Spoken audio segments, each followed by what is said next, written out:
a moment, I did think of just skipping the talk and inviting you to consider this altar by Janice, which is pretty inspiring just by itself.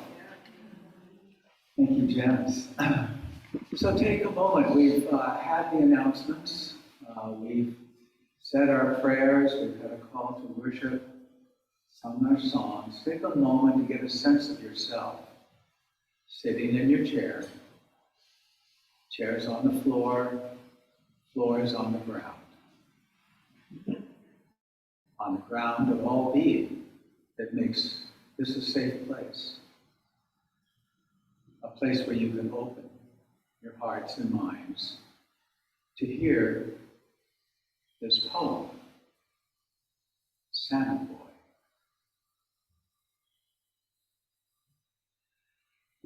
That boy was hungry. His mother gave him dog salmon, only the head. It was not enough.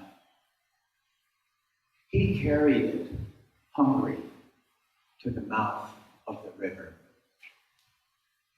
He fell down, hungry. Salt water came from his eyes. He turned over and over. He turned into it. Now he was swimming under the water.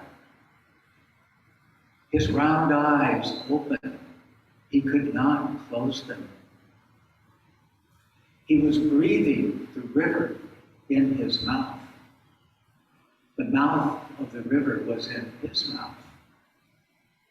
He saw stones shimmering under the water. Now he was Salmon Boy. He saw the salmon people waiting for him. They said, "This water is our wind. We are tired of swimming against the wind.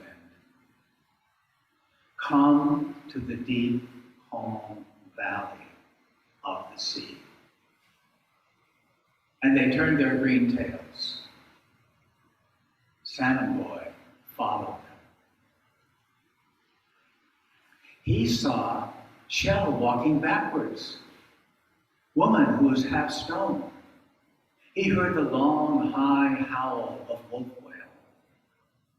Saw Loon Mother swimming through branches of seaweed. Felt Changer turn over far down in his sleep. He swam to where the sky opens and closes, where the moon opens and closes forever. And the herring people brought feasts of eggs, as many as the stars. And Salmon Boy ate the stars as he swam among them, saying, "Hungry, hungry." But the posts of heaven shook, and the salmon people swam again, tasting sweet, saltless water under the wind. Salmon Boy followed them, full-bellied, not afraid. He swam fastest of all. He could breathe everything. He could see everything. He could eat everything. Now he was Salmon Boy. Then his father speared him. He lay on the riverbank, saying nothing as his father emptied his belly, saying nothing as his mother opened him wide to dry in the sun. He was full of the sun. All day he dried on sticks. looking upward.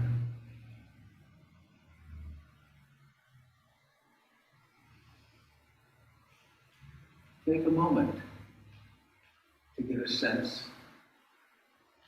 What did you hear? What did you understand? What did you experience? I said this poem at a retreat in May where about a small number of people, about half the people were from College Heights. And as they left that setting, one person just went by and said, "Beyond profound." And I said to myself, I agree, but I don't know why. And so it caused me to contemplate the words of what I heard in this poem. I can't disclose who said that to me, but his initials are Kache Bumedi, who's actually with us here today. So, and then I was gone for a couple of weeks this summer on a silent retreat on an island between the northern end of Vancouver Island and the British Columbia mainland. And the next island north is Graham Island.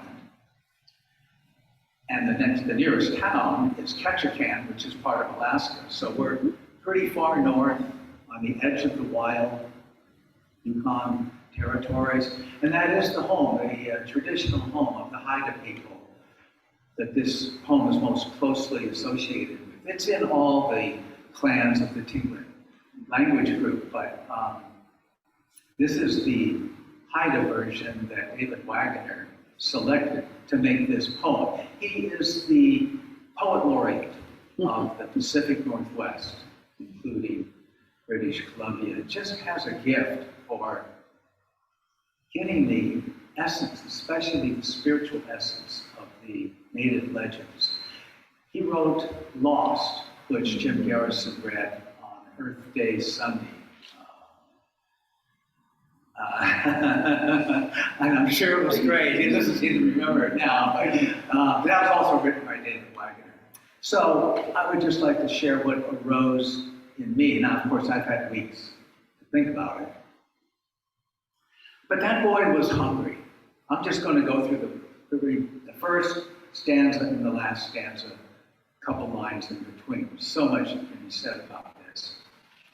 That boy was hungry. What was he hungry for? Well, we don't know.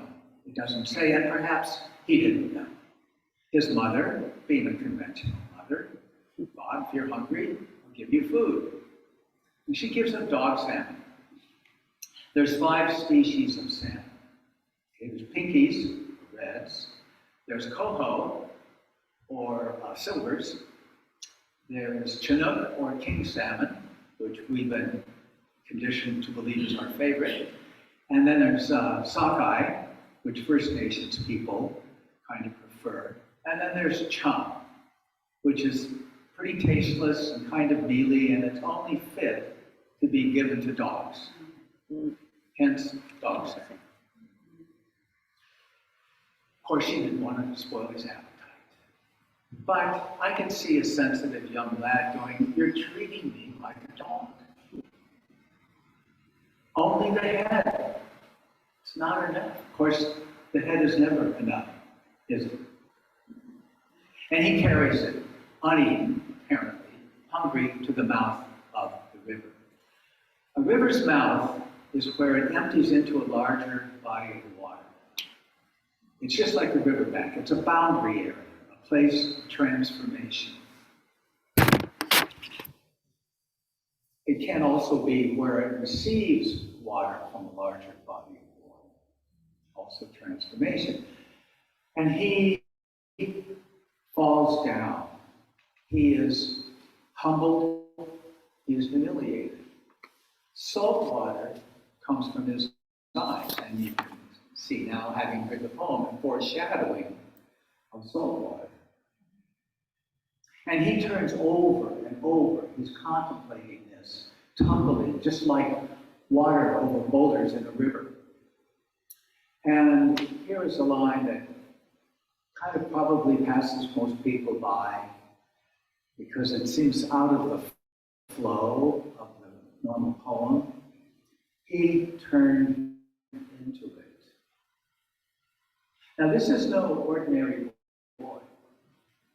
Or perhaps he is an ordinary boy with extraordinary potential and possibilities. That river is no ordinary river. Or perhaps it is an ordinary river with extraordinary possibilities. Here's the first line of another poem about a river that I think is pretty familiar to many people here. Hopi Elder's Prophecy. I've heard it also attributed to Chief Seattle. It's a poem about a river and plunging in. But I'll just give you the first line. Here is a river now flowing very fast. Now, how do you hear the line if I just move one word to another place? Here now is a river flowing very fast. It's a poem about the present moment. And that's what he's invested fully in the present moment, and he turns into it. And that's the beginning of his journey. He becomes Salmon Boy. His round eyes open. He could not close them. The first thing he meets on this journey, he's on the hero's journey. Right? First thing he does, he meets the salmon people, allies. There's always allies to help you on the hero's journey. And they turn their green tails. Well, of the 5 species of salmon, there's only one species that has green tails. It's chum, dog salmon. How ironic, how interesting that the same kind of salmon that was the basis of his hurt and his unsatisfaction and his remaining hungry is the one that now becomes an ally. Isn't that so often the case in our own journeys? And he goes off and has this marvelous adventure, seeing amazing things, extraordinary things. Or are they ordinary? It's really not that long ago that life crawled out of the ocean and began to live on land. So even today, 95% of the genetic diversity on Earth lives in the ocean. Who knows what goes on down below, beneath the surface?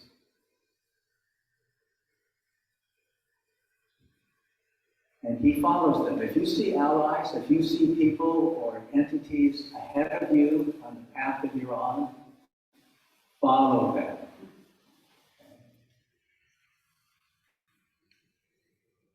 And he sees these amazing things, he hears amazing things, but there's one thing that he didn't see or hear out there that he felt in here. Changer. In the text, that's capitalized. Who is that? What is that? Very mysterious.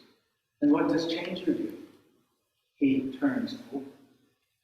Just like Salmon Boy was turning over and over. It's foreshadowing to that turning over and over and the beginning of his transformation. Perhaps it's foreshadowing. There's more transformation to come.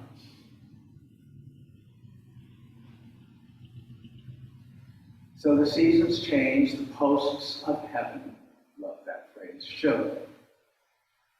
And once again, the salmon are going upstream. Salmon are a very unusual species of animal.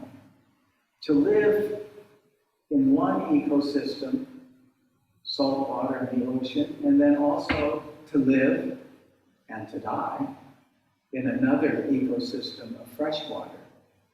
They are in the Pacific Northwest, they are called a foundational species. They help build the entire ecosystem from the ground up. Other foundation species are the herring and giant kelp, the seaweed that Loon Mother was flying to. These are foundational species. Salmon Boy, his transformation really becomes complete. It's an enlightenment experience. He can breathe everything. He could see everything. He could eat everything. His hunger is over. And then, of course, it's easy to hear this last part as associated with or an echo in our tradition, a man who becomes food for his people, a man whose side is pierced and hung up all day.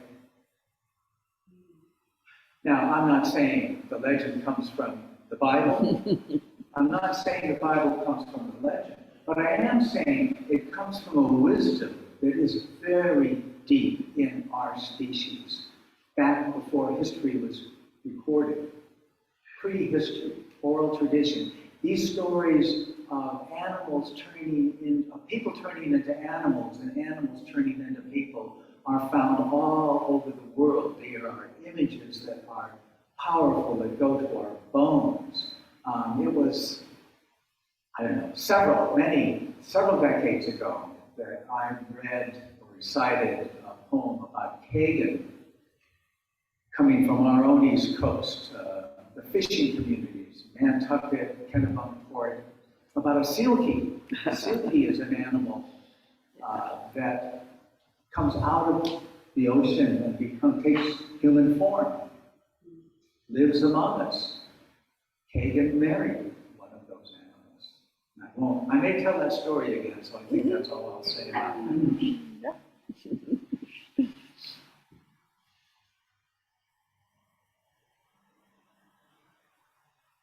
So take a moment now again and ask yourself, what did I hear? What do I understand? What do I experience? Say the poem one more time. You might hear it differently this time. You're hearing it again for the first time. That boy was hungry. His mother gave him dog salmon, only the head. It was not enough. He carried it hungry to the mouth of the river. He fell down, hungry. Salt water came from his eyes. He turned over and over. He turned into it. He was swimming under the water. He was breathing the mouth of the river. The river's mouth was in his mouth.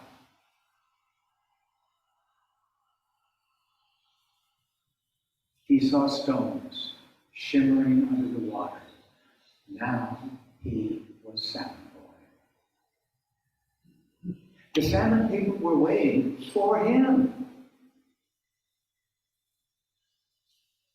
They said, "This water is our wind. We are tired of swimming against the wind.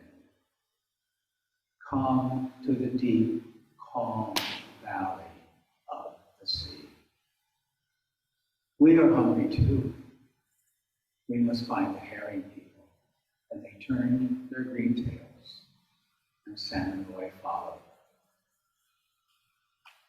He saw a half-shell walking backwards, this woman who was half-stone, heard the long, high howling of wolf whale, seal mother's laughter, the whistling of sea snake, saw loon mother flying through branches of seaweed, felt changer turn over far down in his sleep.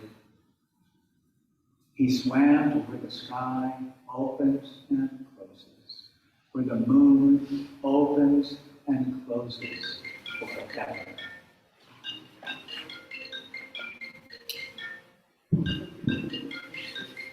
And the salmon people on feasts of eggs, as many as the stars. Salmon Boy ate the stars as he swam among them, saying, hungry, hungry.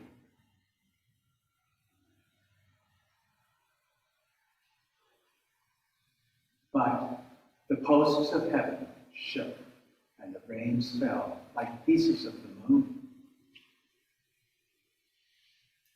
And the salmon people again tasted sweet, saltless wind under the water. Salmon Boy followed him, full-bellied, not afraid. He swam fastest of all. He leapt